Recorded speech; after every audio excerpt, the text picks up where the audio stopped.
Buenas tardes a todos y a todas. Muchísimas gracias por haber venido. Tengo que decir que para mí esta es una conferencia muy especial y iréis viendo por qué. Porque me permite hablar de un tema bastante tabú en mi vida y en la vida de los países denominados del tercer mundo. Y estoy muy contenta de que Amelia me haya dado la oportunidad de tener este escenario para poder compartir, porque tengo una necesidad muy grande de compartir realidades. Quiero también aprovechar para dar las gracias al Ayuntamiento de Gijón y a todo el equipo. Ya se lo he dicho en Petit Comité y de verdad que es algo magnífico el equipo que tiene Amelia desde el primer día que se ponen en contacto contigo. La seriedad, la calidez, se nota. No sé si será porque son mujeres. Ahí lo dejo. No es peyorativo. Hay hombres que trabajan muy bien, a los cuales yo quiero mucho, y un ejemplo pues es nuestro Rodrigo, pero sí que es verdad que estas mujeres me han acogido muy bien, a mi hija y a mí, y estoy encantada. Yo lo que voy a hacer aquí es hablar para transmitir las voces de las mujeres que, como vosotras y que como Amelia y su grupo, están haciendo y trabajando para que sus voces se oigan dentro de una multitud de hombres que quieren ensordecer esas voces. Y he venido con mujeres que tienen nombres y apellidos y vidas, porque hablo en nombre de ellas. Soy su eco. He traído aquí las verdaderas luchadoras de Nepal. Hay muchas, pero yo he escogido las más cercanas a mí, las que han tenido que ver con la revolución personal y colectiva que hemos llevado a cabo para que el mundo de la mujer en Nepal sea hoy en día, gracias a ellas y a nosotras, un poco mejor. Gracias a estas mujeres que vemos abajo, empezando por Anuradha Koirala, una autoridad en el rescate de las mujeres vendidas de las aldeas del Himalaya, imaginaros, llegan a los burdeles de Calcuta. Una brahman, ahora hablaremos un poquito más del sistema de castas, una brahman, brahmini, que se atreva a ayudar a las sin casta, que se atreva a ayudar a las sudra, que son de la casta inferior, y que se enfrente con todo un ejército, con todo un mundo machista, y las rescate.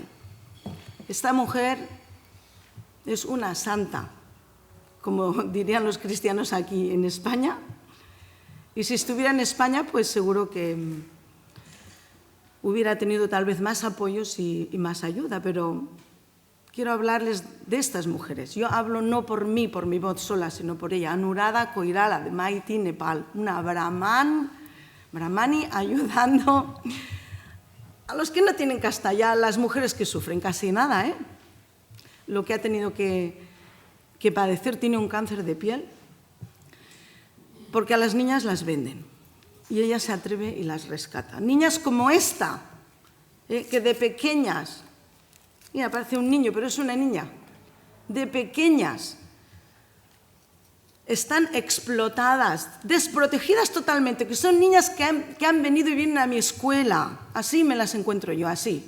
Y se quedan tan tranquilos. Por eso que ha dicho antes, lo ha dicho, en primer lugar lo dijo ella, Amelia, y luego Alicia, de las castas, de esta interpretación que yo voy a dar, la mía. Niñas como ella, para que no acaben vendidas para el gozo de los hombres de los burdeles de la India, y las rescata. La película de ayer, mi película, explica una historia real. En el libro Una maestra en Katmandú explica una historia real. Es verdad, verdad, verdad, lo he vivido yo. La niña se vendió. La vendieron los padres. Tenía 12 años y volvió embarazada. ¿Sabes por qué? Porque una niña embarazada es doblemente traficada, doblemente comerciada, porque el niño lo venden a las adopciones. Cuidadín con las adopciones, porque ni en India ni en Nepal hay huérfanos. Las familias son joint family. Los hombres cuando se casan llevan a las mujeres a su casa del padre. Y si se muere uno, lo cuidan los demás. Son familias de 10, 12, hasta 30 personas. No hay huérfanos. Cuidadín, cuidadín. Estamos traficando niños. Estas niñas acaban traficadas. ¿Por qué? Y una niña embarazada doblemente, o para la adopción o para el tráfico de órganos. La primera portada que yo saqué de mi libro, Una maestra en Katmandú, estoy abrazando a un niño que le quitaron un riñón. Le quitaron un riñón y murió. Lo encontramos en su casa desangrado. Es una portada hecha con un sentimiento de terror, porque cada vez que lo veo digo, por favor, esto todavía existe. Estos son cuadros reales, no son películas. Otra, Mohan Ansari. Esta mujer está luchando para que las musulmanas tengan la libertad de elegir y puedan ser lo que ellas desean, sin el patriarcado que ejercen aquellos musulmanes que tergiversan la religión musulmana. Que los hay, que no. No lo voy a comentar aquí tanto, pero yo he hecho algunos comentarios a Amelia, que se ha quedado sorprendida. Hay musulmanes muy buenos que tratan a las mujeres como nadie, pero no son todos. Hay una lucha muy fuerte, que fue lo que yo quise defender el otro día, entre los musulmanes que intentan hacerse eco de un Corán que bendice a todos por igual, y los otros que quieren, por fanatismo y por manipulación, inventarse una cosa que no está escrita en ninguna parte. Y esta mujer es la que quiere que las mujeres desde pequeñas vayan a la escuela, que haya coeducación. Es parte de la Comisión de Mujeres, parte del Parlamento, y es una gran amiga mía y la quiero con locura también, a las dos. Y por último, Bhawani Rana. Esta es mi hermana. No es solo amiga, es mi hermana, como la tía de mi hija.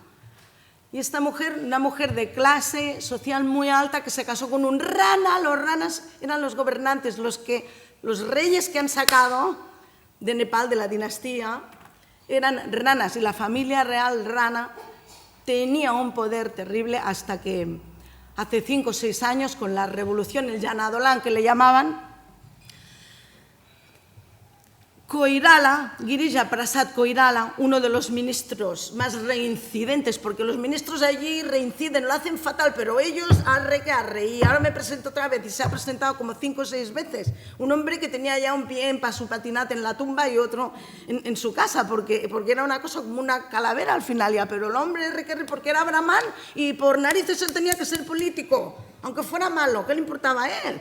Si él tenía que ser político, una familia como los Gandhi, que a la fuerza, ya veremos luego, reinfuerza lo que ha dicho Silvia.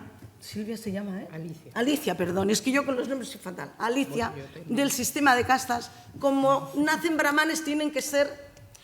Girija Prasad Koirala inició un Janadolán, que le llaman una fuerza bruta, unificó a todos los partidos, multiparty Janadolán, que dijeran, y hizo que los maoístas, que hasta ese momento estaban fuera de Nepal, es decir, de Katmandú, y los tenían como terroristas, entraran a formar parte de la masa, entraron con la brutalidad, con las armas, con una bestialidad salvaje que yo viví de cerca. Imaginaros que ahora de repente Rajoy dijera, pues, ¡ale, los de la ETA, que entren todos! Venga, a formar en las calles, y venga, los tanques, y venga, porque eran los únicos que tenían armas. ¿Vale?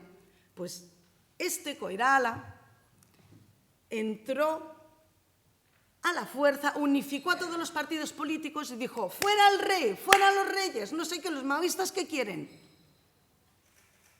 que no haya rey, pues les vamos a hacer caso. Explico un poco la historia así mezclada, por si quieres echarle un vistazo, porque yo no quiero remitirme a datos históricos que están en Internet, ni a mapas geográficos que están en Internet. Yo quiero remitirme a mapas humanos y a vivencias que yo he tenido.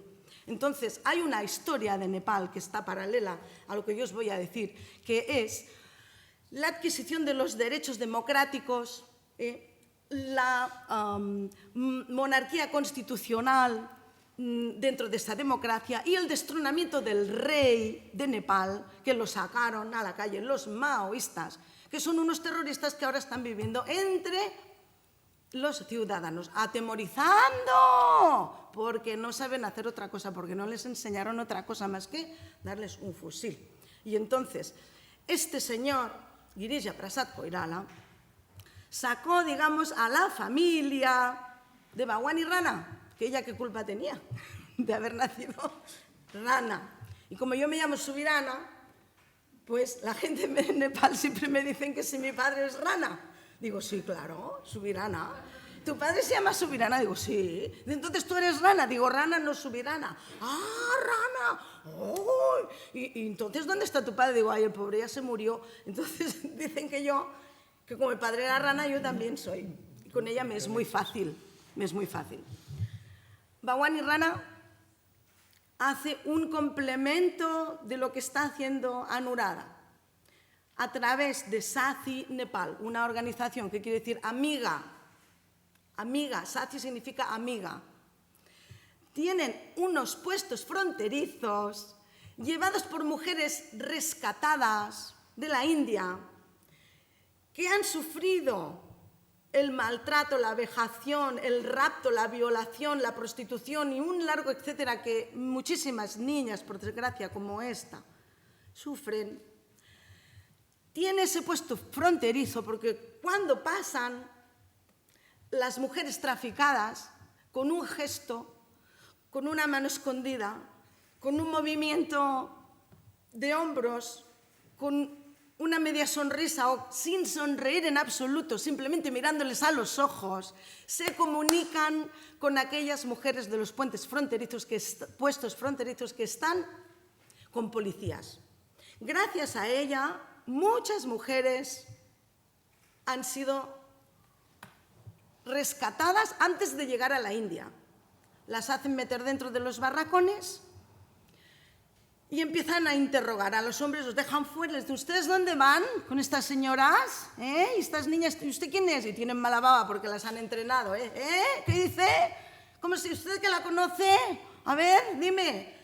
Y si es una hora o son 2 o son 3, se toman el tiempo porque Bhagwani las ha enseñado para averiguar si hay alguna cosa que vaya mal. Y ahí les dan la oportunidad de ser rescatadas. Ellas las tienen en unas casas donde trabajan allí. Bhagwani Rana, además, es la primera mujer vicepresidenta de la Cámara de Comercio de Nepal. Imaginaros que en una sociedad patriarcal, como vais a ver luego, ahora un poquito más tarde, esto es un dato que de verdad no nos lo podíamos imaginar. Me pidió, Vicky, ayúdame. Tenemos que romper esta barrera. Es la única mujer de la Cámara de Comercio en contra de su marido, en contra de la sociedad que le decía que era una puta, que mira qué putón, que tú lo que vas allí es a que te toquen, y a que te miren, y a que no sé qué. Yo voy a representar a las mujeres. Ella muy digna, que yo quiero... Total.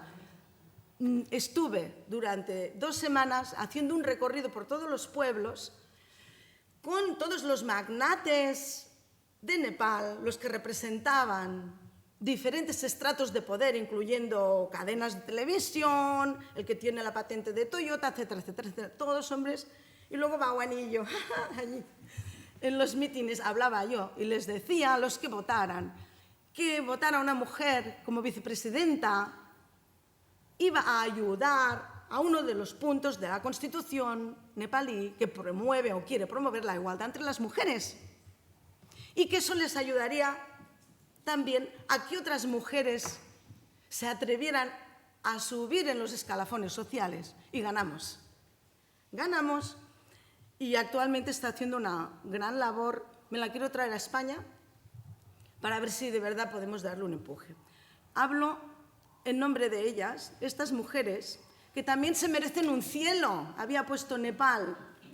En Nepal, Tushita, que es la idea como más pragmática que se nos ocurre a los occidentales de enumerar el cielo o el paraíso, Tushita, un cielo para ellas, porque no tienen cielo, ni aquí ni cuando se mueren, porque como les lavan tanto el cerebro, tal como habéis visto, que creen que por ser mujeres ni siquiera se merecen un cielo, pues yo quiero clamar un cielo para ellas. En el párrafo 2 del artículo 11 de la Constitución de Nepal se dispone que no se discriminará contra ningún ciudadano en la aplicación de las leyes por motivos de religión, raza, sexo, casta, tribu o convicción ideológica. Esto es un decreto que se hizo y se sacó de los State Party, del Comité de Derechos Humanos. ¿Pero existe discriminación en Nepal? Eso es lo que mucha gente no entiende cuando yo explico mis propias vicisitudes y mis propios líos y cosas. Dicen, pero es que Nepal es democrático. Y en Nepal la Constitución yo he leído y digo, bueno, sí, tú tira por un lado, pero es que la Constitución va por un lado y las leyes y las prácticas van por otro. No hay un Estado que obligue a ejecutar la Constitución porque el mismo ministro la incumple. Eso sí la sabe leer. Cuidadín, que esa es otra. Que cuando a nosotros nuestro ministro Serdap Oja, ministro para la mujer, la infancia y el bienestar social, yo iba mucho con él y nos ayudaba, me decía, dice, ¿tú sabes cuántos ministros hay que sepan leer? Digo, ¿qué?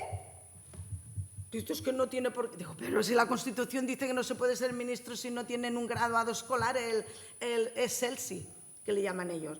Digo, ¿y qué? Digo, pues entonces, es que no saben leer. Digo, pero ¿esto cómo puede saber? Cuéntemelo otra vez. No, y te lo cuenta una, dos veces las que sean. Entonces, así están las cosas en Nepal. El mismo ministro ya incumple la ley, entonces, ¿quién la va a cumplir?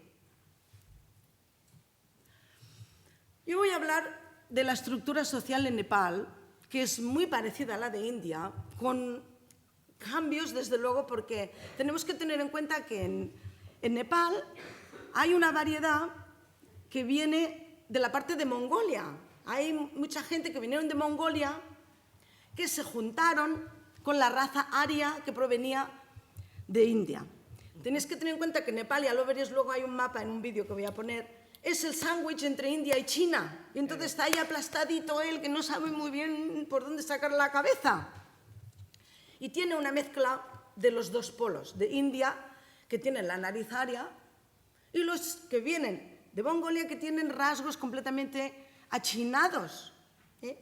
Entonces esto, como el hinduismo, a eso que le llaman hinduismo, es muy camaleónico, y si les conviene siempre te hacen un apaño, que el vaso es así redondico, ellos te lo apañan, que la botella es alargada, te la apañan y dicen que es hinduismo.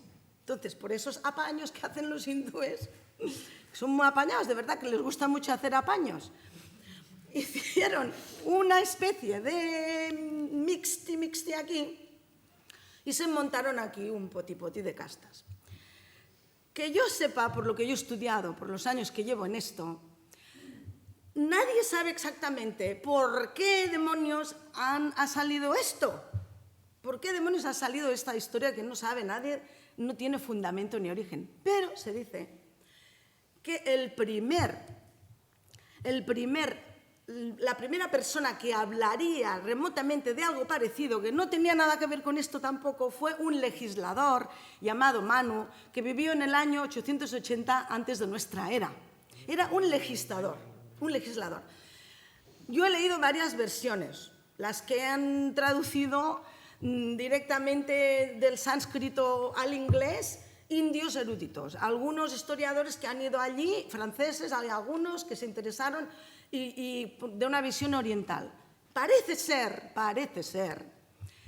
que, según las leyendas, los que son más fanáticos de cosas como las que voy a decir, dirían como ella dijo ya en su tiempo, que Brahma, como dijo ella, Brahma son tres, es la Trinidad. Brahma es el Dios creador, la cabeza, el Dios pensante. Luego está Vishnu, que es el conservador. Y luego está Shiva, que es el destructor. Pues parece ser que este Dios, que tiene tres brazos, se le apareció un día a un tal Manu y le dio algo parecido a lo que serían las tablas de Moisés, una cosa así. Eso, desde luego, los que quieren creer en esas cosas, ¿verdad? El origen, porque no está muy claro. Luego de ahí, este señor transmitiría a los súbditos lo siguiente. Se me ha aparecido Dios y me ha dicho que para que podamos completar el círculo de reencarnaciones y terminar con el samsara, lo que ha dicho ella, y poder acceder a Brahma, que es la cabeza pensante, el cese de las reencarnaciones, tendríamos que cumplir ciertos deberes aquí en la Tierra. ¿Qué deberes son esos? Pues de todos, hijos, de todos. Vamos a ver, lo primero, machacar. Hacer trabajos pues que cuesten mucho el sudor. Ya lo decía Francisco con las florecillas, eso. Que le pegaban latigazos. ¡Ah, la sonrisa! Muy parecido en el cristianismo. La tolerancia, el aguantar los achaques que te dé la vida, etcétera, etcétera, etcétera. Esto se tiene que aguantar y cuando hayas hecho eso, pues pasarás a un estrato superior. Venga, va, ahora pues de hacer servicio a los demás, que te hacen hacer, yo qué sé, fregar los suelos, como sea. Bueno, pero es por el servicio, por el servicio. ¡Ay, qué bien! Cuando has cumplido eso, un poco más arriba. Haces otro tipo de trabajos ya más intelectuales porque, claro, estás ya curtido y eso te sirve y llegará un momento en que tu reencarnación, una reencarnación después de otra, en todo ese ciclo de reencarnaciones, te dedicarás a hacer lo que es dirigir el pueblo con tu sabiduría, dirigir el pueblo políticamente, espiritualmente, ayudar a otros a hacer el servicio ya desde arriba y entonces tú llegará un momento en que Brahma te preparará y te dirá, ahora ya tu energía es la misma que la mía, ya no tienes que volver, somos una unidad, que es muy parecido al cristianismo y de verdad que no hay que irse, mira, yo siempre digo, no hay que irse ni a Nepal, ni a India, ni a ningún sitio para conocer estos términos y estos orígenes, porque si nos los hubieran explicado bien, que es lo que yo digo, si hubiéramos tenido buenos maestros, didactas y sabios, no hubiera nacido todo este poti-poti. Pero como hemos tenido malos maestros que nos meten unos rollos, que la Santísima Trinidad, ¿qué? Hombre, es que uno que esté sano, por favor, no te crees eso. Y que lo que ha tenido el budismo, que hablan de las mismas cosas, es que son muy didácticos, y el Dalai Lama es muy didáctico y te saben explicar las cosas científicamente. Eso es muy importante, fijaros. Bueno, pues este señor Manu les transmitió a esta gente todo eso. ¿Y qué pasó? Fijaros si son listos. Fijaros si son listos. Una herencia que tenía que ser individual e intransferible, dijeron, los que nacieron en la casta alta dijeron, oh, pues yo soy profesor, yo soy líder espiritual, yo soy dirigente político, pues yo para qué me voy a quedar yo solo, pues mi hijo también, y mi hija y mi mujer, y yo casarme con otra que... No, lo hicieron un acto social hereditario, cosa que no tiene nada que ver con los textos que de verdad se han encontrado. Es otra de las grandes manipulaciones como ha hecho la Iglesia Católica y con las tonterías que nos han llenado la cabeza. Lo mismo, manipular borreguitos, porque es muy fácil, eso es muy fácil de llevar. Entonces, ¿qué pasa? Que según eso, yo voy otra vez con lo que ha dicho Alicia, por eso en la India les es imposible, y en Nepal, crear un parlamento que no tenga que ver con las herencias de la misma familia, porque para hacer eso tienen que cambiar la estructura de pensamiento. Y entonces las cosas no cambian así de golpe porrazo, empieza por una actitud mental, que es lo que yo os voy a proponer ahora, una postura mental, luego decirlo, ya sea en voz alta o en voz baja, o interiormente, que quiere decir reconocer ese pensamiento, y luego plasmarlo. Los Kshetri, este de aquí, los brahmanes, significa la cabeza, soy el pensante como Brahma, mira, me queda un palmo para llegar a Brahma, y yo pienso, vosotros no podéis, fijaros, les castran a todos estos de aquí la creatividad, la capacidad de crear el libre albedrío, eso es muy fuerte, muy fuerte, y se lo creen, se lo creen. Estos de aquí serían los brazos, los Kshetris, militares, policías, todo lo que sea políticos, pero a este nivel. De manera, os voy a decir una cosa, el 82% de los cargos importantes en Nepal lo tienen estas castas de aquí. El 82% lo tienen estas dos castas de aquí y no dejan que ninguno de estos suba. Incluso en bancos, las Naciones Unidas dirigentes en Nepal son brahmanes, la mayoría brahmanes. En los poderes políticos, todos los políticos son brahmanes, ya pueden ser maoístas, que los líderes son brahmanes, ya pueden ser del Congreso, que los líderes son brahmanes, ya pueden ser de cualquier sitio. Entonces, ¿qué pasa? Que no importa, no importa el político, es decir, el partido político que gane, porque ellos hacen piña brahman y brahman, y ya está. Actualmente, el gran problema que hay en Nepal es el brahmanismo. Y podéis hacer un estudio. Es odioso ver cómo manipulan a todas las demás castas. Es una manipulación mental que se hace física. Estos de aquí. Luego vienen los Vaishyas. Los nepalis tienen aquí, en la barriga, el dios Vishnu, que es el preservador, y que son comerciantes, banqueros, pero no banqueros que les dejen hacer mucho, controlados por un brahman. Es decir, aquí estos pueden trabajar en el banco, pero el que tiene la titulación del banco son uno de estos de aquí, Cuidaín, que ellos no se dejan enredar tan fácilmente. Y si les preguntas, pero tú, ¿qué haces aquí con el dinero? Tú no eras espiritual y tenía... Ay, no, pero eso, y te montan un párrafo de los que saben ellos, que saben muy bien hablar y hay que aprender de ellos muchísimo, mucho, porque lían, saben mucho. Teniendo en cuenta que tengo amigos brahmanes que son muy buenos, tengo incluso un hermano brahman, fíjate tú, no tiene nada que ver una cosa con la otra, y que Bhawani, su padre era es brahman, y la madre Newari, es una mezclada. Total, estos de aquí que serían pues los grandes comerciantes que en India equivaldrían a los Marwari, los de la casta de los Marwari. Luego los Sudras, que son los de los pies, que son artesanos y campesinos.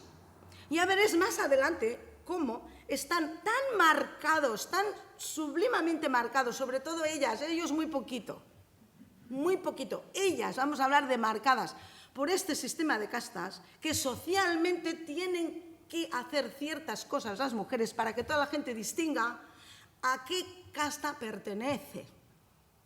¿A qué casta pertenece? Porque en la calle la gente tiene que saber si les pueden hablar, si no les pueden hablar, si tienen que agachar la cabeza, quiénes agachan la cabeza, quiénes no la agachan, quiénes saludan, quiénes no saludan, a quién miran a los ojos, se tiran al suelo, quiénes se tiran... Una sumisión tal que, claro, tienen que ponerse algo para saber a qué circo pertenecemos. Y es de verdad un poco como un circo. A veces a mí me da rabia, desde fuera se ve muy estético, muy bonito y tal, pero cuando yo pienso realmente veo el valor que tiene eso y la influencia que tienen los niños, en las niñas, pues me duele de verdad. Y es lo que yo durante 25 años estoy tratando de cambiar y he cambiado muchas cosas. Luego están estos de aquí, los Dalits, los intocables. Estos son los niños con los que yo he trabajado 25 años. Los sin casta, no tienen casta.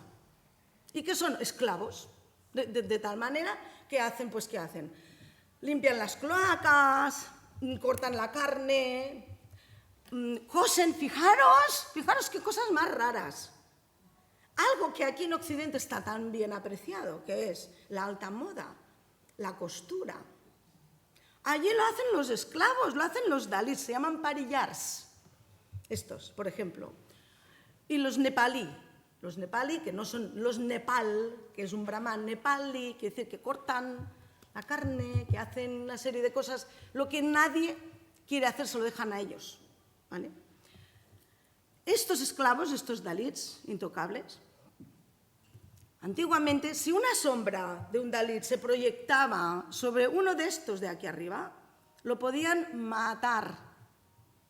Lo podían matar si la sombra. Estos de aquí, estos niños, como vayan a la casa de uno de estos de aquí, tienen que purificarlo todo porque dicen que han entrado con yuto. Yuto significa lo impuro, todo lo que tiene que ver con la impureza. Cogen el agua bendita y monta la mujer de la casa, que ni te cuento. Entonces, la mujer de la casa, fijaros qué desgracia, tiene que estar siempre allí vigilando que no hagan yutos, porque como venga el marido y vea que está impoluto, bueno, de verdad, que está poluto, perdón, les montan un pollo, pero de los grandes. Entonces, los dalits, por ejemplo, lo que ella ha dicho es ciertamente 100% lo que ella ha dicho. Nosotras hemos trabajado dándoles trabajo a las madres, que las enseñamos, en lugar de las sacábamos del río, aquello que visteis ahí en la película, las sacábamos de que llevaran la tierra, por ejemplo, y las enseñábamos a confeccionar joyas que se vendían en el duty free de Iberia. Imagínate el estatus. Estas mujeres han cosido las bolsas que el Dalai Lama en Suiza y en Germany utilizaba para poner los documentos de los seminarios que ha dado. Les dimos esa distinción. Y tenéis que saber que si a veces teníamos que alquilar una casa aparte para el taller, que no querían, que no nos hacían contrato. No nos querían hacer contrato. Porque como decían que iban a estar los dalits, los intocables, y bueno, pero si es que el contrato va a estar a nombre mío, no, usted sí que puede venir, pero estos desgraciados no. Además les llaman así desgraciados, jate, la palabra jate, ¡ay, jate! Hacen. Me da coraje. Jate, dicen, como diciendo, ¡ah! Y se lo dicen y los otros agachan la cabeza y dicen, sí, soy jate, sí, soy jate, sí, soy jate. Así me llegan los niños a la escuela, con estas creencias. No hay, ella lo dijo, no hay peor sistema, menos la oblación. Es que creo que es que lo tienen todo y ahora iréis viendo. Es horrible, muy difícil. Vamos a ver, quiero decir otra cosa del sistema de castas. Tienen unas obligaciones sociales muy importantes. Primero tienen que ser ciudadano y seguir la casta. Por ejemplo, se tienen que casar obligatoriamente. No les preguntan si se quieren quedar solteros o no, si quieren casar con un hombre o no. No les preguntan. Tienen que casarse obligatoriamente y están obligados a hacer una serie de cosas. Las mujeres, por casta, tienen obligación de una serie de cosas. Y si no, no importa que sean grandes científicos, grandes médicos, no vales como individuo en tanto que no eres aceptado por la sociedad y por lo que debes por el sistema de castas. Esa es otra de las grandes comidas de coco y a veces os diré que aquí hay cada bodrio y cada de no tener dos dedos de frente dirigiendo. Dicen, yo, pero si es que este niño no tiene dos dedos de frente, como las chicas que me puso a mí el director de mi primera escuela, digo que no. Sharmila era más, tenía un poquito más de soltura, pero era una chica que acababa de terminar la escuela primaria con ganas de aprender, pero a ver, limitadita, vamos a ver. Y la otra que me puso, como era tan brahmánica, que un día la mandé, le dije, mira, vamos a hacer unas carpetas, eso la brahmánica, unas carpetas. Digo, ¿ves las cartulinas? ¿Ves las cartulinas? Pues vamos a ver, vamos a hacer con esto carpetas para los niños y tienes que comprar goma porque así pondremos las carpetas típicas. Bueno, pues me trajo una goma que era más pequeña, menos, es decir, más cortita de lo que debía y me quedaban las carpetas, pues en lugar de quedarme así, me quedaban así. Entonces, imagínate que el documento quedaba arrugado, digo, pero vamos a ver. Digo, ¿esto para qué lo estamos haciendo? Digo, no lo estamos haciendo para que los trabajos de los niños estén bien puestos, planos y que no se arruguen. Digo, pues si ya la carpeta está así arrugada, está así para arriba. Digo, pero me fue a comprar otra vez, me la trajo larga, luego no cerraba, luego me hizo nudos. Total, que al final uno de los niños se levantó y lo hizo él. Así, y digo, ¿y tú eres...? No, es que yo tengo que trabajar. Le dije a Pemba, el señor de la película, dije, escuche, deme a mi gente que tenga 2 dedos de frente. No, es que esta tiene que trabajar aquí porque ella es brahman. Digo, bueno, pues métasela usted en la oficina, que le haga usted las cuentas o lo que sea, que yo no la quiero. Y tienes que luchar porque aunque no quieras, te los comes con patatas y te callas. Y la gente más inútil, de verdad, están trabajando por este sistema y no se pueden cambiar. Y si un chaval nace aquí y quiere ir para acá o quiere ir para arriba, pues no, se tienen que aguantar. Las mujeres son discriminadas doblemente por la sociedad, además. Además de eso, las mujeres tenemos que están discriminadas por la casta o la religión y por la Constitución. Por la casta y la religión, ¿cómo? Pues porque tienen que estar sometidas al sistema de castas que todavía, como ha dicho muy bien antes Alicia, me lo voy a apuntar porque es que los nombres no me acuerdo yo, es un hándicap que tengo. Las mujeres todavía tienen un doble, digamos, castigo dentro ya del castigo mismo de las castas. Al sometimiento de castas, luego al sometimiento al hombre, cuidado, el sometimiento de la mujer al hombre es brutal y les hacen hacer cosas que a los hombres, oye, pues no, por ejemplo, por casta y por impureza, porque hay castas que son, hay cosas de las castas que son impuras, van a tener que hacer una serie de rituales y de abluciones y de cosas raras que al hombre nunca les piden nada. Los hombres realmente es que nunca no les piden nada, y a las mujeres están todo el día sometidas, ya las iremos viendo. Y luego el sometimiento a mujeres de casta superior. Casta superior que puede ser incluso la propia suegra que somete, como a ella la han sometido, pues somete a la nuera cuando llega. Y uno de los sometimientos es no darle llaves, es decir, no perteneces a esta casa. Cuando una mujer, fijaros que las indias llevan las llaves aquí colgando, y las nepalis. Quiere decir, fijaros, enseñan, tengo la llave de mi casa, porque es que si no, no tienen llaves y están como un perrito en la calle, pues sin casa y sin poderse encerrar. Entonces están sometidas a mujeres de casta superior y también dentro de su sistema jerárquico familiar, según sea su posición en la familia.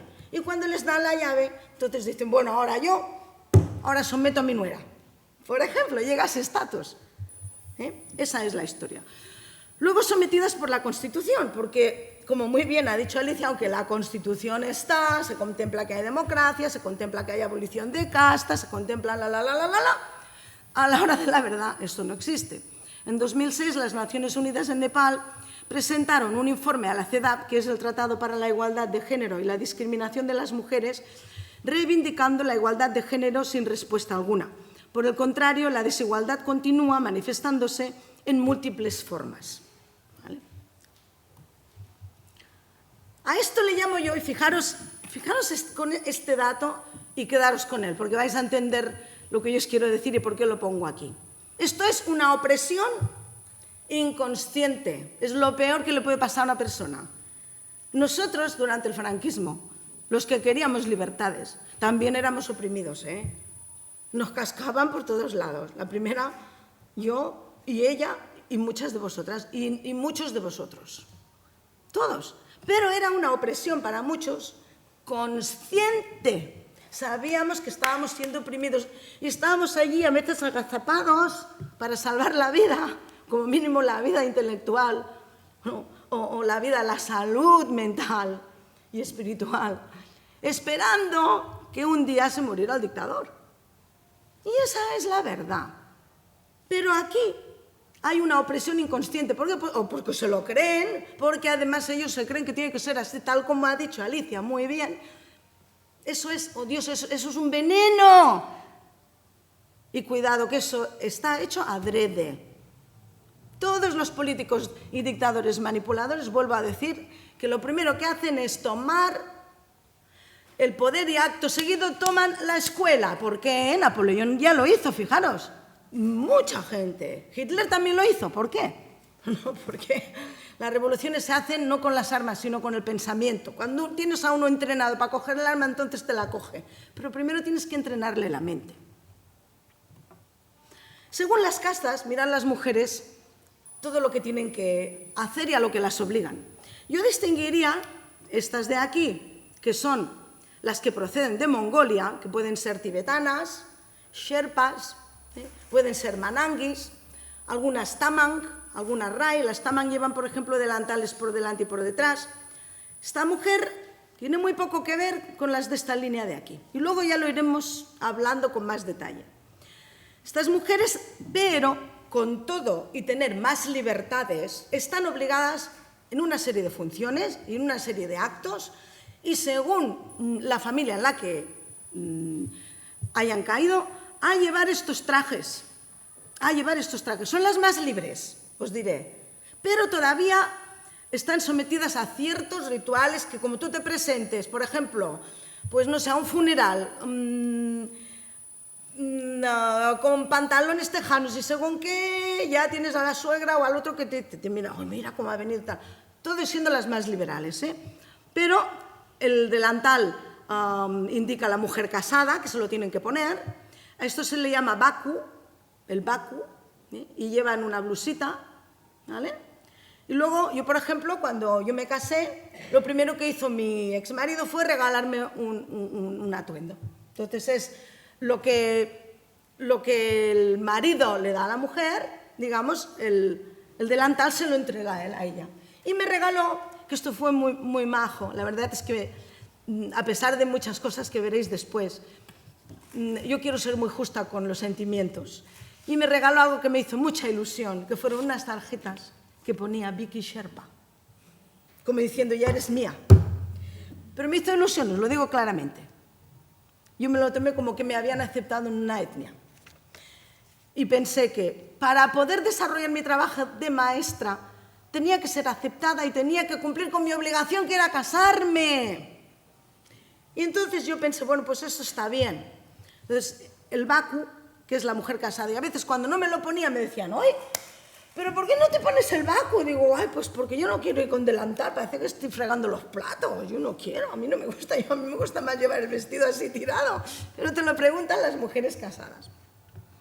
Luego, las mujeres casadas hindús, de religión y de cultura y de tradición hindú, cuando están solteras llevan el kurta surwal. ¿Qué es esto? El kurta es pues esta casaquilla que llevan así, larga, y luego el surwal, que le llaman al pantalón. Y el chal este que llevan, muy importante, para que no les vean los hombres las tetas. Porque dicen que si no provocan. Y a mí no me lo dicen mucho, pero yo me encontré en Pakistán, que también llevan kurta surwal. Y dupata. Sí, bueno, es el dupata, ellos le llaman dupata allí. Y me encontré que me hacían tapar la cabeza, me la tenía que tapar, porque me decían que provocaba a sus hombres. Digo yo, a sus hombres, si yo voy con el kurta surwal. Y dice, no, dice, pero provocas, dice que tienen las tetas muy grandes, dice, y así mis maridos, dice, mi marido se va a fijar, dice, los hombres los provocas. Digo, ¿pero qué voy a provocar? Entonces me hacían poner y taparme toda para que no provocara a los hombres. Luego, cuando se casan, tienen que llevar los saris. En Nepal hay muchas jóvenes ya, muchas por suerte, que en lugar de llevar esto, llevan, pues como nosotras, vestidos y llevan pantalones y todo eso. Y últimamente, mirad, esto es una anécdota muy reciente, incluso minifaldas, y se han desmadrado mucho y llevaban como los leggings y tal. Y cuando preparábamos a los cooperantes y a las voluntarias que se van a marchar ahora allí conmigo para trabajar en las escuelas públicas, que es lo que decía Amelia, estábamos con mi hija Damu Y le estábamos diciendo precisamente todas estas cosas, lo que podían hacer, lo que no podían hacer. Y yo les digo, bueno, ahora la verdad es que son más liberales con el vestido, no hace falta que llevéis curta surual, digo, y no sé, son más tolerantes, incluso hay chicos que, no sé, se pintan el pelo, se ponen un piercing, y me dice mi hija, dice, ¿qué dices? ¿Qué dices? Dice, hay un jale últimamente, dice, los que pillan por la calle con colores de piercing, les rapan el pelo, los meten en la cárcel, ¿no? Dice, y a las chicas, dice, han establecido la ley de que todas otra vez con curta surual. Digo, ay, por Dios, y eso es de un día para otro. En un par de meses que yo me vine aquí, cambian las leyes. Luego, cuando se casan llevan el sari. Hay algunas familias liberales que les dejan llevar curta surual, pero hay muchas mujeres que no pueden salir a la calle si no llevan el sari. Y esto es muy engorroso, es muy bonito, muy vistoso y tal, pero ponte a trabajar con esto, que es horroroso. No tienen la libertad ni siquiera de elegir el vestido que se quieren poner. A los hombres sí, los hombres van como les da la gana. Luego, los piercings. Aquí que se ha puesto mucho de moda los piercings, yo cuando lo veo me da una tristeza porque pienso, desde luego, allí el piercing determina también la casta. Se lo tienen que poner a la fuerza, les guste o no les guste. Las Newari, por ejemplo, no llevan piercing y no se lo pueden poner aunque les guste. Luego estas son Rai Limbu, que los llevan de esta manera, mirándoles a la cara, pues los tienen que llevar. Y muchas de ellas, gracias a estos piercings, la verdad, todo tiene que ser dicho, algunas veces cuando han carecido de dinero, lo llevan encima, se lo quitan, lo venden y son el recurso, la dote que tienen como para sobrevivir. Pero de otra manera también me vienen las niñas en las escuelas que si no tienen dinero para comprarse los pendientes, que es un símbolo como de ostentación, de decir, mira, yo lo llevo de diamantes, mira, yo lo llevo de tal, se tienen que poner un cordón como en señal de que llevan esto, y a algunas niñas se les infectan, comparan unos con otros, mira, esta no tiene ni para eso, y así es vergonzoso. Luego las ticas, estas ticas de arroz se las tienen que poner en señal de haber hecho la oración. Por la mañana, cuando se levantan, lo primero que tiene que hacer una mujer es bendecir a los dioses. Es su obligación, el hombre no tiene que hacer nada, pero ella, yo cuando me fui a vivir a casa de la mami y el father, una familia hindú, la mami tenía las dos hijas en América y estaba yo, entré yo, bueno, se puso la mujer de contenta, pues a mí me hizo hacer todo lo que no hacía hacer a las hijas, y eso que yo no tengo casta, pero ella dijo, me lo vas a hacer tú. Cuando ella tenía la regla, las mujeres cuando tienen la regla no pueden entrar en la cocina, no pueden entrar en el templo, no pueden cambiarse de ropa durante el tiempo que tengan la menstruación, no pueden tocar la comida, no pueden cocinar, no pueden, una larga lista de cosas que no podían. Entonces ella, pobrecita, se vio allí que no tenía las hijas y me levanta un día a las 3 de la mañana, digo, ¿pero esto qué es? Dice, levántate, levántate. Me hizo ir a buscar el agua pura, que no tenga yuto, le llaman, a unos ríos, que no haya pasado ningún animal por encima, el agua del alba.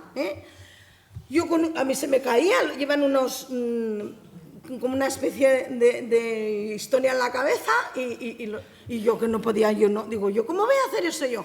Total, que llegué con el agua que se me había caído toda, y entonces me hizo bañar, y yo entré y me bañé en el cuarto de baño con las zapatillas, porque allí las duchas caen, el agua cae, digamos, en el suelo, no tienen una repisa para que no se moje el suelo. Y claro, me iba yo con las zapatillas, y cuando salgo con mi, digamos, el platito para hacer las oraciones que me dijo ella, las ofrendas, me voy con las mismas zapatillas, y hace la mami, ¡flash!, me tira todo al suelo, dice, ¿que estás impura? Digo, ¿impura? ¿Por qué? Dice, porque vienes con las zapatillas del cuarto de baño, ya te puedes bañar otra vez y ya puedes ir al jardín. Me decía, al jardín, cogía las flores, cogía los pescaditos secos, cogía de todo. Digo, otra vez. Luego me subía a un templo, adoraba a los dioses de ellos, que tenían un prepucio así de grande, como esto así, que le tenía que limpiar al prepucio bien limpiado, con los testículos ahí puestos. Y yo al principio es que me meaba de risa y reír. Y dice, no te rías, que esto es muy serio, límpialos bien, todos los dioses puestos, y luego cogen esto de aquí, esta pasta, que la hacen con arroz y lo que le llaman ellos tica, que es un polvo, un polvecito hecho de flores, y esto ya lo ponen a todos los miembros de la familia diciendo que están bendecidos para empezar el día, mientras el hombre tan tranquilamente se levanta, lo bendicen, le comen, le hacen de comer y le hacen todo. Entonces, esta es la obligación que tiene la mujer, y a mí me transmitió esto la mami, y ese día no podía ir a la escuela yo a trabajar, porque me tenía que quedar haciendo esto, porque ella por 4 días no podía, entonces hacía yo todo. Y cuando yo tenía la regla no me dejaban entrar, y ella me controlaba todo, que tenía un calendario, y me miraba las bragas, me miraba todo. Porque si estaba, por ejemplo, cocinando y te venía tu menstruación, eso es un sacrilegio que luego no puede comer nadie. Y es una opresión y un miedo, y siempre el miedo, así. Bueno, continuamos. Estas son las yapuni, imaginaros que son las de la casta, mirad, de las piernas. La casta de las piernas, que serían las sudras. Para que todo el mundo sepa que son sudras. Les hacen tatuar las piernas. Con lo de los tatuajes yo tengo mucho respeto, porque sé que hay miles de mujeres que no se quieren tatuar y se tienen que tatuar. Y me da pena, me da rabia. Pienso que esta opresión tendría que desaparecer. Descalzas la mayoría. Hacen trabajos, como ya habéis visto en la pirámide, pues casi como los Dalits, casi, pero lo que no quiere hacer nadie se lo hacen hacer a ellos, ¿no? Los trabajos de los pies, los más impuros casi. Y luego por arriba, para que se conozcan también, es por abajo y por arriba. Mirad los pendientes que llevan, para que se les conozca. Por si están arriba, tienen que saber que son de la casta más baja, ya casi rozando, vamos, que estás ahí. Y luego por la casta, por los pies. Mirad los lungis estos que llevan, son mujeres de Bhaktapur, son de la raza Newar, la etnia Newar, vinieron de Mongolia, son los más tradicionales que hay entre todos los que haya. Ya veréis que luego hablaremos de la Kumari, que viene de esta etnia. Luego mirad el Sindhu, ¿veis? Esta tiene aquí la tica. La tica, las hay que la ponen de arroz, las más, digamos, tradicionales, que te empastan el arroz aquí como hemos visto antes, y si no, simplemente te ponen, la tica quiere decir que tú ya te ha bendecido Dios. Y luego el Sindhu, que es en honor al hombre, eso quiere decir que la mujer está casada, no salgas a la calle sin que la gente sepa quién eres, y que esto es como la tica, es como la continuación de esto, pero en honor al marido, para que el marido tenga un buen día, para recordarte de que tú estás sometida al marido, etcétera, etcétera, etcétera. Esto es otro de los símbolos cuando vas por la calle en Nepal, los turistas y la gente como yo que fue la primera vez, pues ¡ay, qué bonito! ¡Ay, qué gracioso! Pero tú luego te lo vas mirando y dices, joder, me lo hacen hacer a mí, digo, y monto un pollo, que yo no me pinto ni me hago por obligación. Pero ya es que no pueden decir que no, pueden decir que no.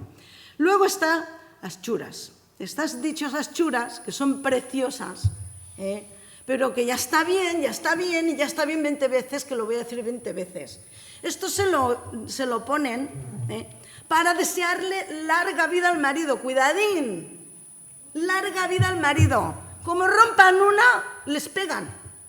Yo he visto a suegras pegarles, imagínate la suegra cómo se pone. ¡Ah! Que tú ya verás a mi hijo, que me cago en esto y en lo otro. Les pegan.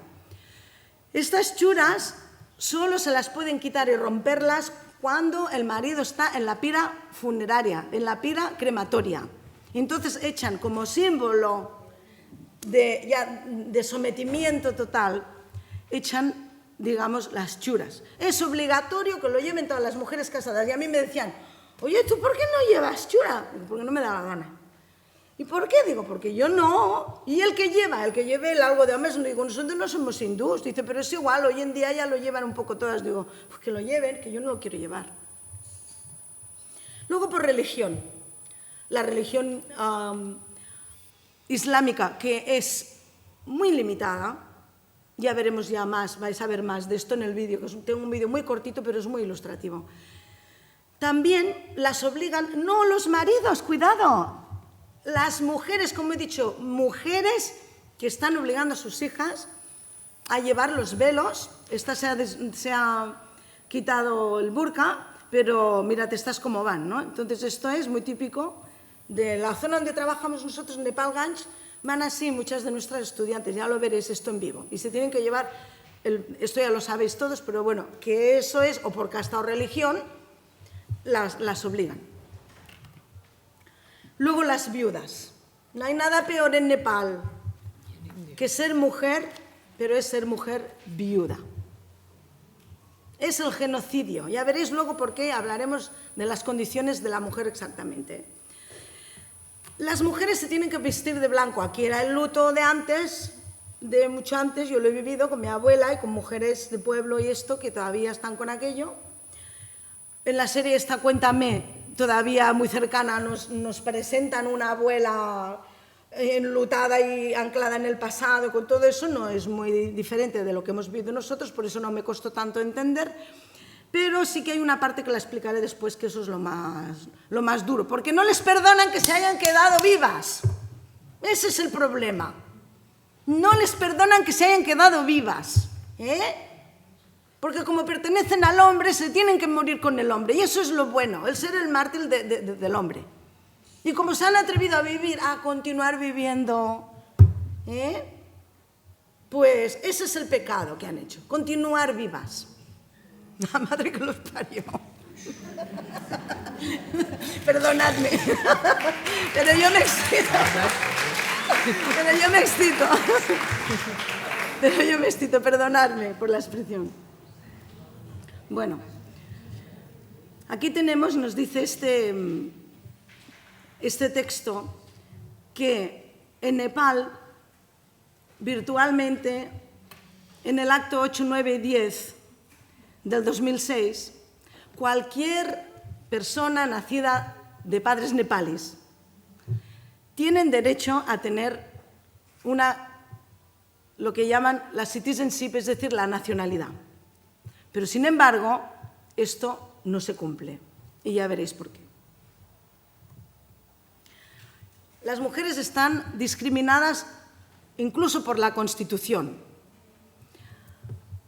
La obtención de la nacionalidad en Nepal es muy difícil, muy difícil, de manera que hasta el 2006 solo el padre podía firmar para que los hijos obtuvieran el DNI y el pasaporte. Es decir, que todos los hijos nacidos antes del 2006, la madre no puede reclamar por ellos, y muchas veces los padres no quieren darles los papeles, el pasaporte, el DNI o la nacionalidad o lo que sea.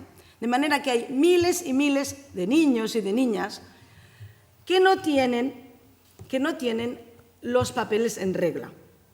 La Constitución dice que sí, pero ellos no lo tienen y ellas tampoco lo tienen.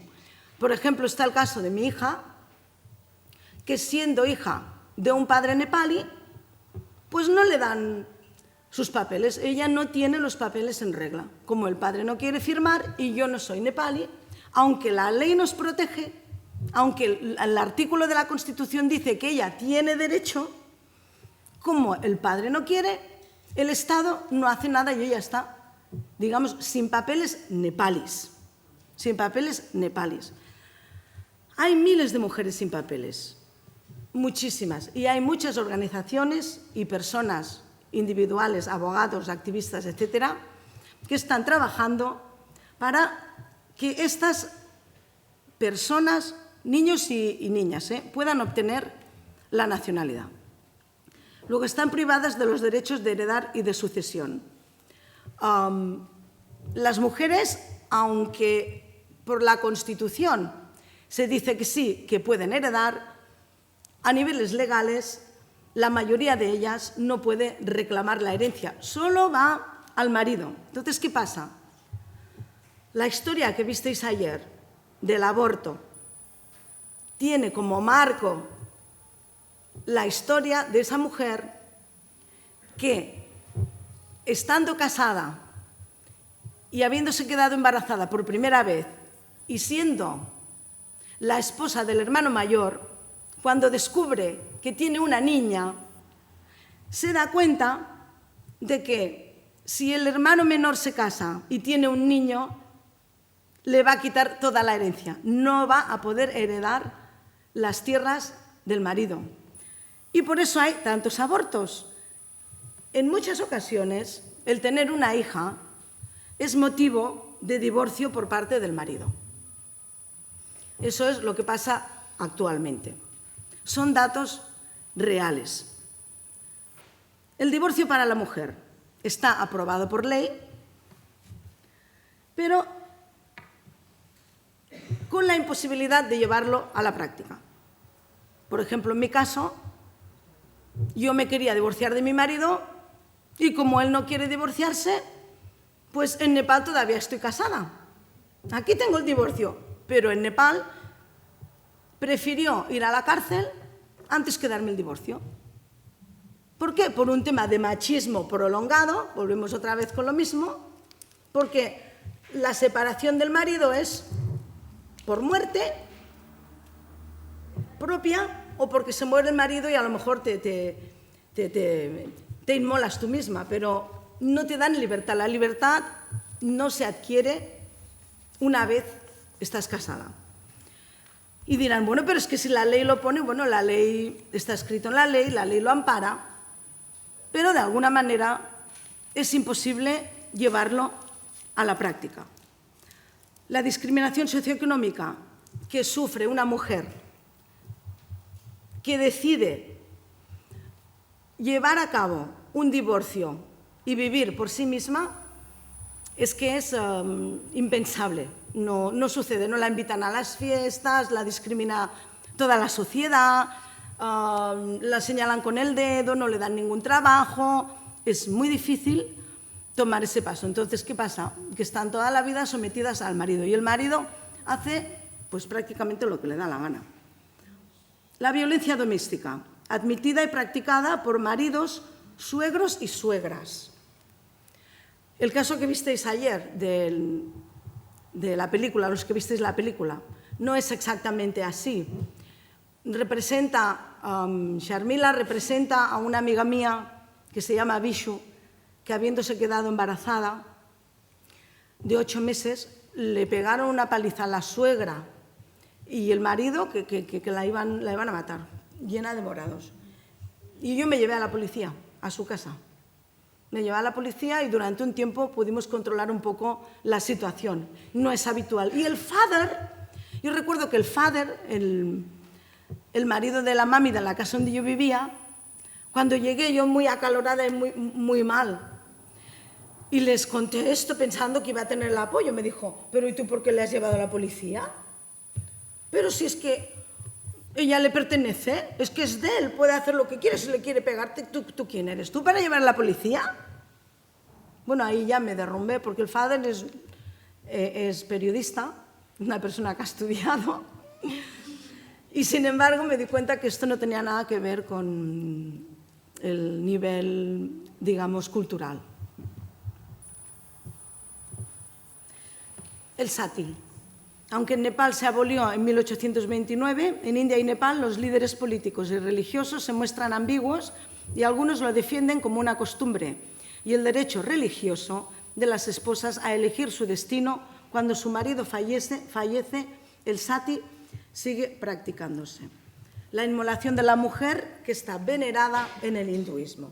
Es decir, es lo que os decía, que el marido muere, lo incineran, ella rompe las churas y si se tira, pues mejor, porque la vida que les queda para muchas pues es de desprecio total, porque no cuidan a las ancianas, que están viudas y la mayoría de ellas acaban pues yendo un poco como mendigas, porque no representa que el ser heroicas sería haberse tirado con la pira crematoria. Entonces volvemos a una práctica inhumana que a mí me subleva, y yo esto es que no lo soporto porque pobrecitas lo pasan mal y muchas veces se lo recriminan. Luego está el Tish, esta fiesta también que practican las mujeres, que están 3 días ayunando sin comer, bailando y rezando y pasando hambre también para favorecer larga vida al marido. Larga vida al marido. Y entonces dan 3 días de fiesta amparado por la Constitución. Pero, ¿y los maridos qué hacen para las mujeres? Es decir, toda esta serie de discriminaciones están en el calendario nacional y demuestran que las mujeres están discriminadas por la Constitución, porque ¿qué hacen? O ponen una fiesta similar, que el marido haga algo por la mujer, o las dejan tranquilas. Entonces esto es lo típico que se ve en Nepal.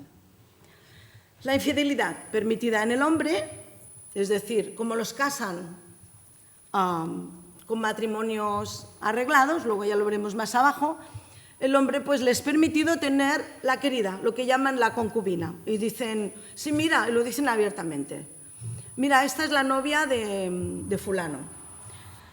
Pero para la mujer el tener un amante significa el desahucio total y la expulsión del hogar.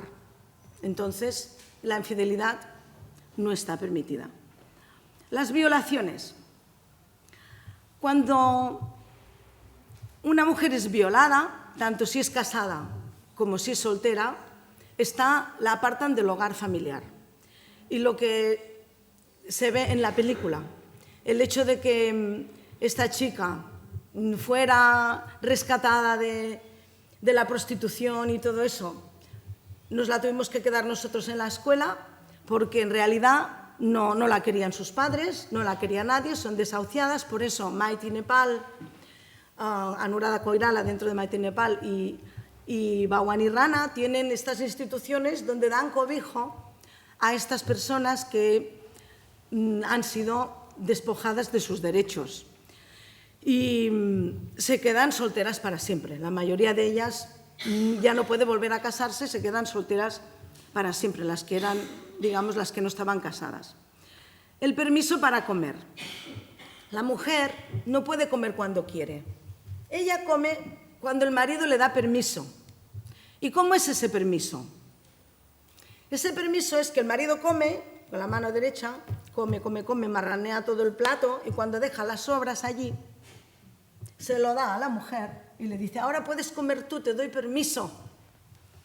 Y si no hace eso, quiere decir que no está contento. Y algunas mujeres esperan a que llegue el hombre para poder comer y para que les dé el permiso en su propio plato. Le llaman el yuto. Yuto. Comen el yuto del marido, lo impuro del marido. Lo que el marido no quiere se lo come la mujer. Y luego, las jerarquías dentro de la comida, dentro y fuera de casa. Empieza el abuelo a comer. Imaginaros que si hacen comida, pues lo van gastando. El que come primero come como un rey. La mujer, que es la última por jerarquía, y primero come las suegras, si son 7 nueras, comen todas las nueras, los niños, y luego la última, que ya casi no le queda.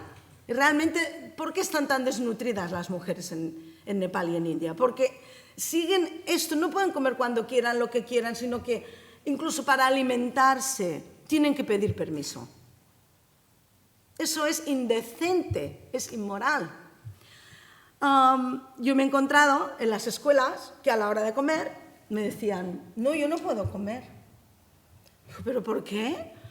Porque mi suegra todavía no ha comido a esta hora. ¿Qué tendrá que ver tu suegra? Oye, ven y come.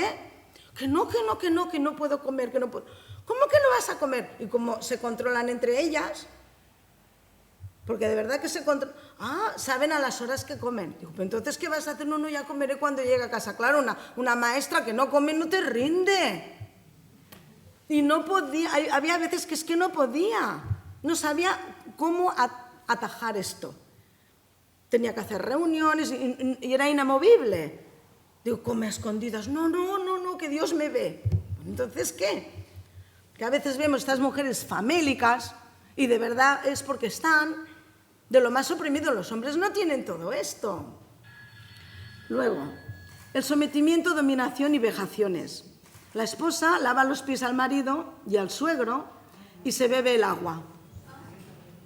Cuando llegan a casa, estas prácticas todavía se se hacen en señal de sometimiento, les hacen los masajes a los suegros y a los hombres. Y luego, si el marido quiere, les obliga a beberse el agua. Esto lo he visto yo. Y no importa que sean brahmanes, lo hacen todos los que practican el hinduismo, sobre todo en los pueblos de las castas más conservadoras. Pide permiso al varón antes de hablar. Entonces, aquí tenemos que no pueden hablar cuando quieren. Tienen que pedir permiso al hombre, aunque sea un hermano del marido, aunque sea el marido. Les tienen que dar permiso en las castas más conservadoras, en las familias más conservadoras. Que me dices que no me dejan hablar, es que yo esto no lo puedo decir, porque les tienen que dar permiso los maridos. Continuamos con los matrimonios, que son concertados, evidentemente siempre según las castas. Si se casan como love marriage, es decir, matrimonios de amor, son excluidos totalmente. Los maridos son los que eligen. La suegra elige y luego le deja elegir al hijo por fotos, por casamenteras. Y entonces es muy curioso porque los llevan a los templos y les dicen, bueno, mira, esta es la que hemos elegido que va a ser tu mujer, la que viste en la foto. Entonces la chica no sabe que va a ir allí para que la vean que se va a casar. Pero el chico sí, tiene todo el derecho de ir y mirar a la mujer. Y si dice que sí, pues entonces arreglan las ceremonias y se conocen el mismo día de la boda. No han visto nunca, no se han visto nunca. Esto se está cambiando bastante últimamente, sobre todo en la gente más intelectual, más educada y todo eso, pero todavía hay muchos padres que no admiten el love marriage. Y ayer les conté a ellos, en un petit comité, el ministro que he dicho yo para la mujer, el bienestar social y la infancia, pues tiene 2 hijas, una de ellas se casó y las raptan a las chicas y se casan por amor. El chico rapta a la chica, se la lleva. Tiene ya un nieto de 7 u 8 años y él ni siquiera lo conoce, porque no lo quiere conocer, porque dice que ha roto las reglas y que él no quiere saber nada, que ella tomó su destino, decidió por sí misma y que ahora se atienda a las consecuencias, que él tiene que vivir en sociedad y tiene que acatarse a las reglas de la sociedad. Y esto todavía es así. El matrimonio infantil, que está prohibido pero practicado, y que esto lo hacen en muchas etnias, no solamente las hindús, pero por ejemplo, yo recuerdo mi suegra, cuando yo me casé por un matrimonio también de conveniencias para quedarme en el país, que pues yo no dormía con mi marido. Y él todas las noches se iba a casa. Y un día, pues se presentó mi suegra allí y dice, ¿pero tú qué estás haciendo con mi hijo? Dice, ¿cómo es que no te acuestas con él? Digo, hombre, ¿yo cómo me voy a acostar con él? Que lo hemos hecho por conveniencias. Dice, pero mujer, mejor que te acuestes con él. Digo, no, es que yo no estoy enamorada de él. Entonces me dijo, dice, bueno, a mí me casaron que tenía 12 años. Dice, al principio tampoco estaba enamorada de él. Dice, pero a medida que lo rocé, entonces ya me fue gustando más. Dice, y allí no, es que claro, el amor, el matrimonio y el sexo no tienen nada que ver, no van paralelos. Entonces hay muchos matrimonios infantiles y no tienen por qué haber relaciones, digamos, de sentimientos entre los matrimonios. Las niñas que vienen a nuestra escuela son niñas mendigas que vienen de la mendicidad, que las explotan, que los proxenetas abusan de ellas. Niñas que la mayoría de ellas pues son de la sin casta. Niñas que trabajan, como esta de aquí, que llevan la cesta llena de frutas o de lo que sea para ayudar a la madre. Las niñas que vienen con una niña o con un niño colgando de la espalda, que han perdido el nombre, cuando les preguntas, ¿pero tú cómo te llamas? Y dice lo que decía en la película, la hermana de Jaram, porque ni siquiera saben que merecen tener un nombre. Luego, la Kumari, una niña diosa, que por la creencia que hay de la religión hindú, de que esta niña es una reencarnación de Vishnu, la cogen de pequeña, le hacen hacer una serie de rituales de miedo terrible, de pasar encima del fuego y brasas, de meterla en un cementerio de noche y a oscuras, y si la niña soporta todo eso, dicen que es Vishnu que se ha reencarnado en ella, la meten en un templo y la dejan allí, aislada de todo, hasta que tiene la regla, que luego la sacan, la meten en la sociedad. Otro tipo de discriminación. Y luego las mujeres, como esta, que las hacen servir para la mano de obra barata, como visteis ayer, sacando tierra o cargando y descargando. En muchas ocasiones, estas mujeres son tan discriminadas, sería lo que le podría pasar a una mujer que la dejara al marido, que comen de lo que encuentran en las basuras. ¿Y cómo se arreglan tantas injusticias, digo yo? Aprendiendo de otras mujeres y con una educación obligatoria, con una nueva orientación pedagógica. Esta orientación que os voy a explicar ahora, que se llama pedagogía transformadora. Las sherpas tibetanas y mananguis, por ejemplo, dentro del mismo país, tienen una orientación totalmente diferente, prácticas totalmente diferentes. Dominan al marido o maridos, porque una mujer se puede casar con varios hombres de la familia para preservar las tierras. Y además trabaja activamente. Y además tiene independencia económica y decisiva. Se hace cargo de los negocios y disfrutan libremente sin pedir permiso. Esto existe, están allí y son personas que de alguna manera yo las tengo como referencia para decirles a otras nepalis que eso también es posible en Nepal. ¿Cómo se arreglan tantas injusticias?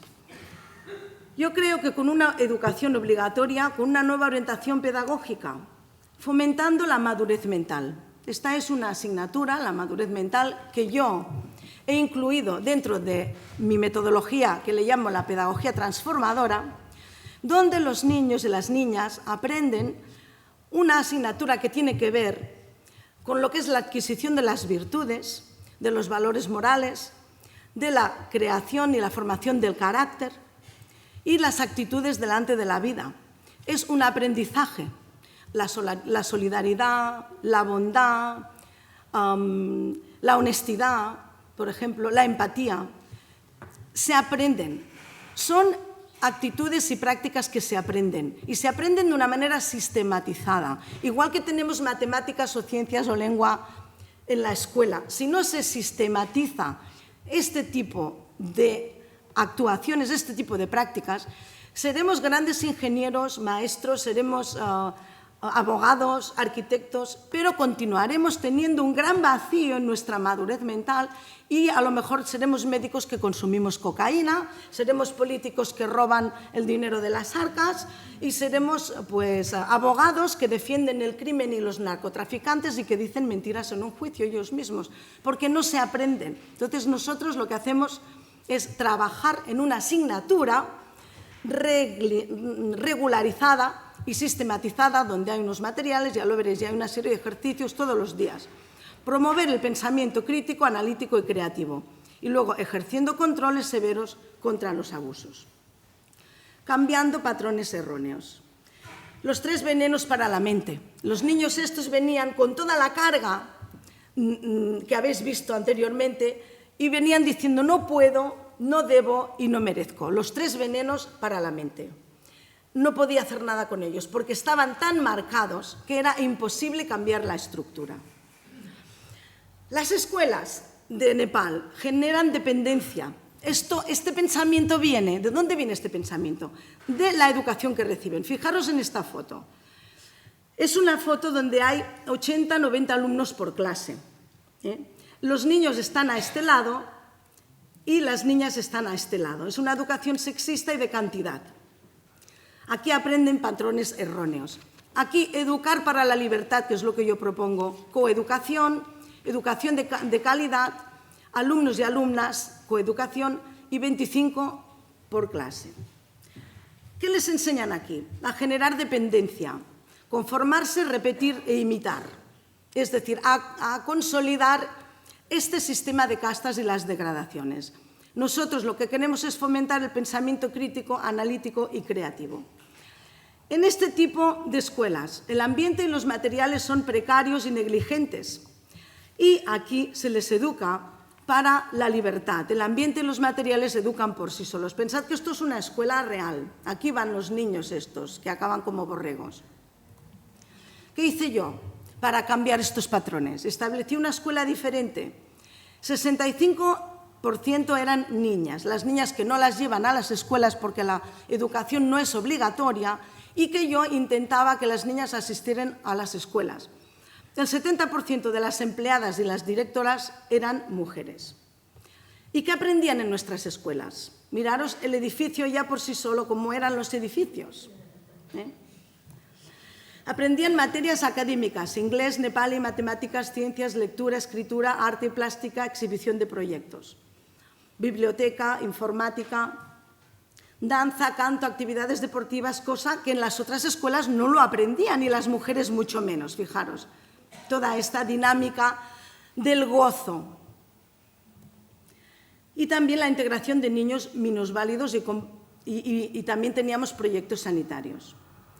Aprendían también una nueva asignatura llamada madurez mental, que está integrada dentro del currículo para la adquisición de los valores morales, formación del carácter y de las virtudes, de la relación con los demás. En resumen, la pedagogía transformadora. ¿En qué se basa? Lo voy a decir muy deprisa porque hay un vídeo muy cortito de 10 minutos que vamos a poner y allí lo explica mejor. Se basa en una serie de prácticas diarias donde los niños aprenden esta asignatura. Aquí se ven. Y exactamente de un taller donde los niños van cuando tienen un conflicto en el aula. Cuando surge un conflicto, la maestra los saca del aula y van a este rincón y resuelven qué es lo que tienen en el mismo momento que sucede. Por ejemplo, el rincón de hacer las paces. Cuando tienen un problema de convivencia, se van allí y tienen un lugar. Igual que cuando uno quiere aprender ciencias, se va al laboratorio de ciencias o se va al aula de informática cuando quieres aprender informática. Pero cuando tú quieres enderezar un hábito negativo que no tienes, ¿cómo lo haces? ¿Dónde vas? ¿Quién es tu maestro? ¿Tienes oportunidad? ¿Te la dan? Termómetro de emociones. Cuando una persona tiene un problema con una emoción o un mal hábito, tiene materiales en los cuales puede ir diariamente. Por ejemplo, si está acostumbrada a decir mentiras, la maestra le va a dar una serie de pautas para antes de decir una mentira, ¿qué puede hacer para cambiar ese hábito? Y lo va a practicar durante el día. Y todos los días va a ir allí y va a mirar en esta varilla que hay de poner una cara triste si no lo ha conseguido y una cara alegre si lo ha conseguido, unas bolitas. Y así se va autorregulando en su propio camino de aprendizaje y lo aprende de manera tranquila. Aquí también es el Introspective Mirror para mirar el efecto que tienen las emociones negativas en nuestro cuerpo. Ya digo que lo explicaremos más adelante. La casa del silencio. Cada vez que tienen un pensamiento negativo sacan una bola negra. Cada vez que lo tienen positivo sacan una bola blanca. Cuando vienen muy excitados y muy nerviosos que no puedes hacer nada con ellos porque las emociones los dominan, es un ejercicio para calmar la mente. Otros materiales, las cajas del perdón. Cuando hay un conflicto en el aula, si hay un material que te permite trabajar eso, lo trabajarás, pero si no, no. Luego, responsibility chart. Niños y niñas hacen tareas iguales y saben que los niños tienen que trabajar en igualdad. La casa de las palabras, otro de nuestros materiales. En 2008-2010, las escuelas fueron destruidas. ¿Cuál es el motivo?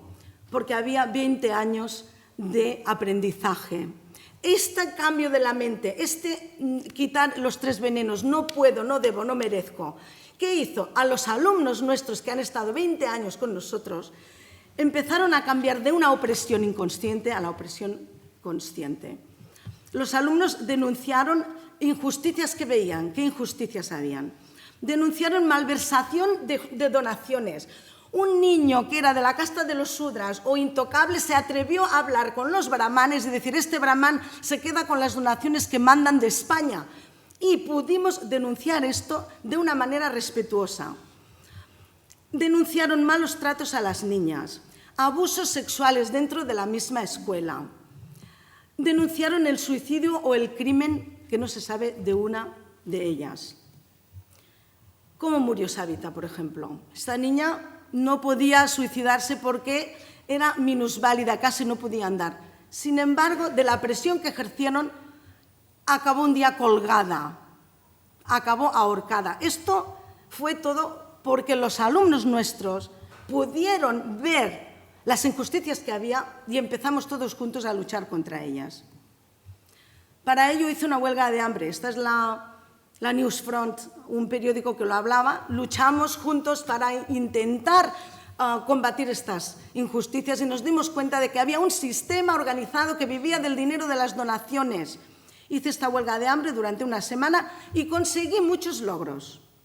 Pero luego tuve reacción de los criminales. Los criminales se vieron atacados. ¿Y qué hicieron? Empezaron a amenazarme, salían muchas calumnias en los periódicos, amenazaron a mis hijos, a toda la comunidad, vandalizaron la escuela, vandalizaron mi casa. Y cuando vieron que no podían, fueron a buscar los maoístas, un refuerzo que ya he dicho antes que tenían armas, era el único grupo armado. Y fueron a buscar a mi exmarido, que se unió. Y era como una especie de conspiración. Por una parte, un maltrato comunitario y un maltrato de violencia de género. Raptaron un autobús escolar con los niños, pasaron muchísimas cosas, agresiones, mutilaciones. Cuando empezamos a enfrentarnos a estos asesinos, nos dimos cuenta de que había una mafia organizada. Y al final nos dieron una paliza que ha sido calificada de tortura colectiva, una paliza que al final hemos ganado el juicio, donde pegaron a la mayoría de los niños que estaban con nosotros. En la clínica, en el hospital durante 12 días, aquí está, como estoy yo, estas son las laceraciones que tenía mi piel, me arrastraron, 12 días. ¿Y qué pasó? Que después de la paliza, y los delincuentes, sin embargo, no consiguieron su propósito. Tengo un vídeo muy chiquitito de, 10 minutos, ¿verdad?